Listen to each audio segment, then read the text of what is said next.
and welcome back to the Dune Minute Podcast, your place to dive deep into the cinematic adaptation of Frank Herbert's world of Dune. I'm one of your hosts, Zach. And I'm John. That was a very unnecessary pause, and I didn't like that. I think the eye contact sold it, though. Yeah, I hope everyone that's listening to this feels as uncomfortable as I was. We are here. We are back. We are here to talk about minute 2 through 3 of Dune Part 2. In this minute, we get voiceovers galore. We are in exposition, just central right now. We won't have nearly as much to talk about this minute as we did last minute, though. So thanks for bearing with us for a longer episode right off the rip. Right. Yeah. It's just, this one should go fairly quick. But last minute, we left off with Erlon continuing, and she said, "But my father's," and that's where she stopped. And we pick right back up with this. "Always been guided by the calculus of power." So the full quote, "But my father's always been guided by the calculus of power." Now, we get to see who exactly this looming figure that wrapped the award, the medal, around Raban's neck. And why don't you walk us through who this is, John? I mean, it's everyone's favorite fat bastard. Not fat bastard, but Vladimir Harkonnen. Yeah. This time, with featuring accessories. life support. The Dune Part 2 Baron Harkonnen action figure would come with all these little plastic bits, right? Yeah, and you would fucking choke on all of them. Yeah, he's got a bunch of... Do you think he would have the kung fu grip? Oh, he has to. He has to, man. Rabin definitely would. No, yeah, well, he's got to carry that beefy sword that he used to chop all the heads off in the last movie. Single swipe, just... Yeah, the Baron's got a bunch of floating accessories after the poison attack. He's done with the goo.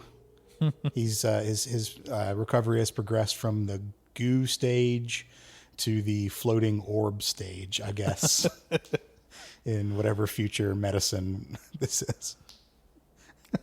I can't explain Harkonnen medicine, so fucking who knows? I'm sure there was at some point, and we don't see this on the screen, but there was the rat taped to a cat a portion of his recovery process. Thank you, David Lynch, for giving us that visual.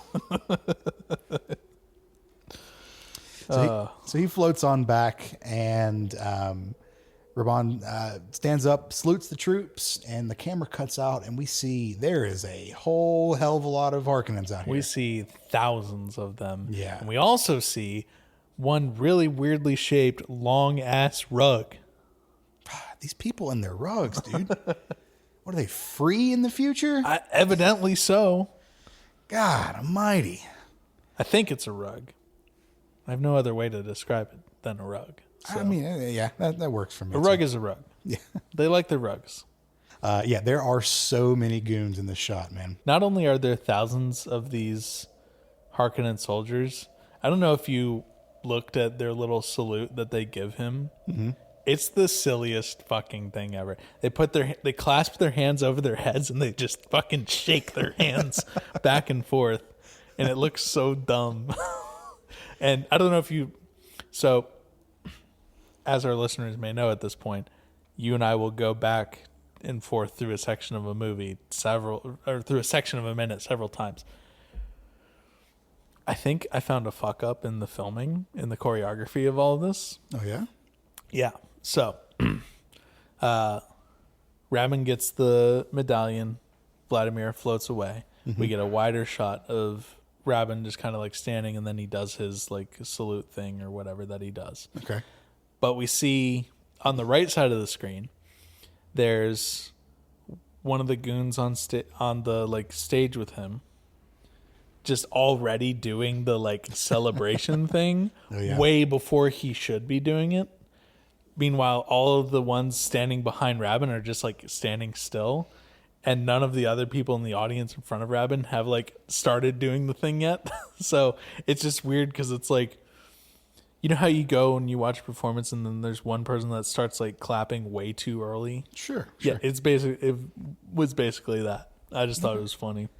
You know, it's the Harkonnens are canonically a very shaved people.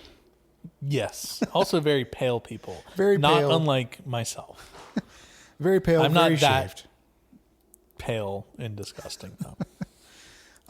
It's hard to tell the ages of the Harkonnens. Yeah, they're either like 20 or 80. Yeah. Yeah. And so, you know, the one goon that is celebrating a little bit early, I mean, goons of a certain age are always, you know, subject to premature celebrations, John. Oh, my God. The Dune Minute Podcast, everyone. You just want to end it now? Yep. All right, we're done with season 2. Sorry. God. I don't know if you, as you were talking, I don't know if you saw that joke formulated in my head. I saw something. Anyways. All right. Anyway, it's a good show. Wow. It's a good show. Irulan then continues with her diary entry. In the shadows of Arrakis lie many secrets, but the darkest of them all may remain the end of House Atreides. Yeah. And we get, in my opinion, one of the cooler shots of this movie where we are no longer on the surface of the planet. We are in space. Mm-hmm. We're floating in orbit above Arrakis, and we see the two moons, the Hand of God and Muad'Dib, beginning to eclipse the sun. Yeah. And we see this giant shadow falling over the planet. Yep.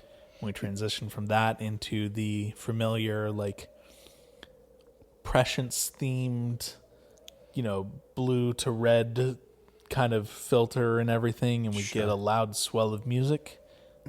Dune Part 2. Finally get the title. Yes. I had not realized we had not gotten a title screen up until this point. This, you know, in my time, this was probably like 45 minutes worth of note taking. But in movie time, this is only, you know, 2.5 minutes. Yep. But this mirrors very closely, you know, what we saw with Dune Part 1. Yep. We had opening exposition and everything from Chani. You know, we had some shots of the Harkonnen spice harvesters and of Rabin again at the beginning. So, you know. That's true. Very, very true. I'm very interested to see how Dune Messiah's opening is going to be. I would have to assume something in line with this. We'll see. We shall see. Do you think it's going to be like the Dune sci-fi miniseries where we just get strange voiceover from adult Leto II, but it's not Leto II, but it's not James McAvoy or whoever it is that they cast? I always thought it was just Leto the First giving the voiceover for that. Not for the Messiah part. Oh, for Children of Dune. Sorry. Yeah. Yeah. Because Children of Dune Part 1 is Messiah. Yeah. Yeah. Maybe. But yeah. We'll see. Who knows? So from the title screen, we fade to black, and then we hear good old Timmy Chalamet as Paul,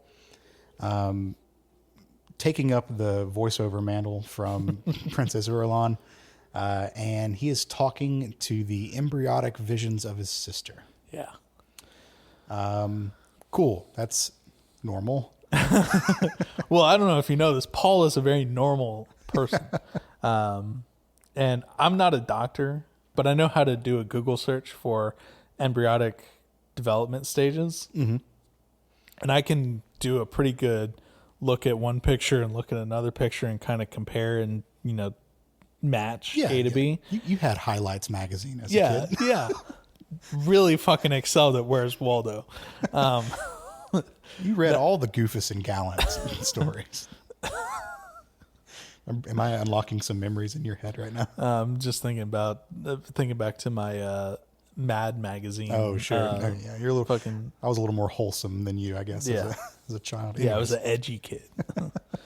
No, but it looks like, you know, bearing in mind, I'm not a doctor, especially not a souk doctor. Sure. I don't have a cool diamond tattoo on my forehead. But it looks like Jessica is anywhere from 5 to 10 weeks pregnant based on what we see of Alia here. Also, Okay. I don't know if you noticed, but like you can see the blood like flowing through the veins in Alia. Sure. It is really weird. I wonder. The human body's amazing, John. Yeah, no, it's crazy. Okay, so does that fit kind of in the timeline of of where we are? So we first get mention of Jessica being pregnant way back on Caladan. Which we know was a while because Duncan had left for Arrakis about a month before the rest of Atreides had left Caladan. Yep. If Paul had... No, Paul told Jessica that he knew that she was pregnant on Arrakis, not on Caladan. Because Paul You had... are right. You're because right. Paul had to have his first moment with the spice. Right. Yes. Sorry, I'm completely wrong. So yeah, it's after the harvester scene where he's back. But in that scene, Jessica had said Stop to your Paul, emails now. We corrected ourselves. But in that scene, Jessica had said to Paul, "How do you know that? I barely knew that myself." Yeah. Now, we have to understand that Jessica is Bene Gesserit. She has full like awareness of everything that's going on inside of her body. But if we take our real world understanding of how, and I recognize that I'm a fucking dude talking about how women know when they're pregnant, so don't at me on this. But like generally speaking, most women, From your understanding of this. generally speaking, from my understanding, most women understand that they're pregnant around the 6-week mark. Okay. So safe to say Jessica would know before then. Yep. Now, we don't know how many days it's been between when Paul and Leto went out to the Harvester with Dr. Leah Kynes and then when the attack happened. We don't get... Well, I'm sure we could probably do that math. it could have been that day because we see Yue come in later on with the sleeping pills and Paul's just still in his room or whatever. Yeah, he says this was just an allergies thing. Yeah. The attack could have been that night. Yeah. So I think that lines up fairly well. Yeah. You said what, 5 to 6 weeks? 5 to 10 weeks for Alia. Right, here. in this moment. Yeah. Okay. That passes a sniff test. Yeah. You know, it's probably a little bit of an accelerated timeline because that's, again, we're going to see a lot of accelerated timelines throughout this movie. We're going to fuck with the timelines a lot in this movie. But okay, I'd buy that. Yeah. I'd buy that this is the correct, or at least vicinity of correct embryonic development stage. Cool. The more you know. Good job, production team. Thumbs up. We did it. So what does Paul say or begin to say? He basically says to Alia, look, Father's dead. Shouldn't you just join him among the stars? This world is cruel, and I don't think I'll have enough time to prepare it for your arrival. Cool. Granted, that's a summarization. It's not the actual. But he's basically like, hey, stop. Just go back to not existing. You're not, like, this world isn't ready for you. Yeah. And I can't promise that it will be. Okay. A very normal thing to say to an embryo. I'm afraid I won't have enough time to fix things before you're coming. Yeah. Yeah. Okay. And that's about where our minute ends. Yeah. Yep. I haven't really given many book notes because none of this happens. None of in the this books. happens. Yep. So I'll let y'all know when we pick back up where the book is. It's not here. Yeah, it'll be maybe next week or the week after that is where we start. Week after. Yeah, I think it's the week after is where we start kind of getting back into book land. All right, cool. Anything else from your notes on this one? Nothing Anything on from this the one. Art and Soul? Nope. Okay. Surprisingly, there was nothing about the embryo in Art and Soul. So, All right, cool. Well, let's pick this back up tomorrow. alrighty. As always, you can find us online. We are at Dune Minute on Blue Sky. You can email duneminute@gmail.com, and you can also find the Dune Minute available on YouTube. It's just the audio. There's no video. But, we make it available wherever you find your podcasts, whether it's, podcast feeds or YouTube, Spotify, Apple Podcasts. We're there. We'll be back tomorrow with another episode of the Dune Minute, though. We'll see you then. All right. See ya.